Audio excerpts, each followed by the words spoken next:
But I don't perceive an elephant as a problem anymore after this whole process. So then I started looking at how do we stop looking for problems? Yeah, you have your hand up, Candy.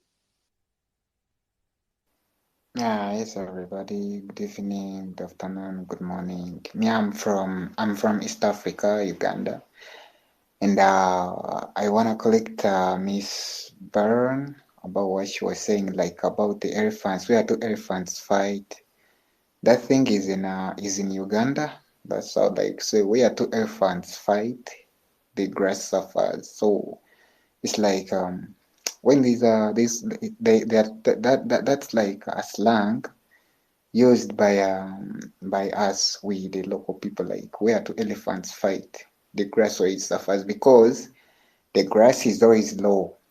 So when those elephants are fighting, the grass always suffers. So the thing is like it is time it's like it's related to a family whereby like in a family when a father and mother not at the same pace whereby they have wrangles in between, yeah?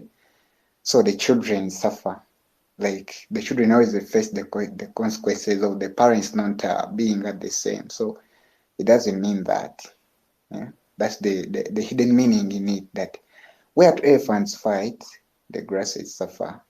That it's like the hidden meaning in it is like when two people, like I related the family, like when a mother and father fighting, the children suffer. That's the meaning in it, and it's used in East Africa, mostly in Uganda. Those are people who have those kind of slangs and sayings. So, and about the elephants, elephants should not be eaten because for us, we be with them here. We always go to the game parks, the Queen Elizabeth, the Martian Falls. They are free animals whereby you find them, they are always so peaceful. So why would somebody really eat that thing? It's really disgusting even. To me, it's like a person because it understands it's something which doesn't start war. So why would you go near it just to kill it and eat it? That's really not nice. So I think people who always do that are really heartless. That's what I can call, because why don't they go and hunt lions and eat lions? Because for them they are there to eat those elephants. I think people who would like to eat elephants should at least maybe eat lions, I think. Thank you for that. I agree with you. You shouldn't eat elephants. And that's the reason I think this whole thing that I don't think the intention is to eat it. Audio.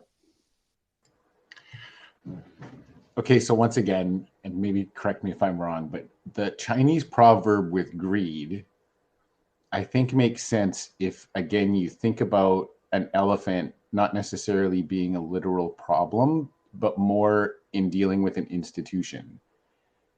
That I think what happened, or I feel like what happens, is that our best institutions with the best intentions typically become corrupted in one way or another because humans are getting involved and a part of that giant thing. And so that ends up being or creating a situation where those humans then want a me over you situation, which would be sitting there eating the elephant one bite at a time by themselves. And I think that when Candy made that and Savan made the part about the elephants fighting and the grass suffers, well, yeah, the grass is going to get stomped on and killed as these gigantic beasts are running into each other and creating havoc. Well, if you take that same thinking and change the elephants to institutions, whether it's government or banks or church or anything like that, if those two things start fighting, the grass ends up being the people that are part of those institutions that are going to suffer, because when those institutions start fighting, they're using resources and money and time and effort and people and manpower to do the fighting rather than dealing with the people that they're supposed to be there to help, maybe. Yeah, I agree with you. I think that that's kind of, now that there's more light on it and the more we actually look at it and the more information we get from Africa and the thought of, I think it does have more to do with greed. I mean, the other parts were important for us with solving problems if we look at it as a problem, but if we look at it as an entity, I agree with you. I agree that that's something that it makes a lot of sense. And boy, does that change things for me. Like taking on an entity like that, and how do you do it? And how do you coax change? I'm curious.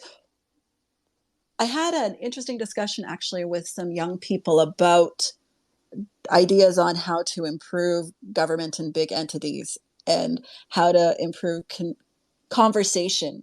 We were talking just Canada, but even if we went like globally, how how do you approach something like that when it's a big entity to affect change?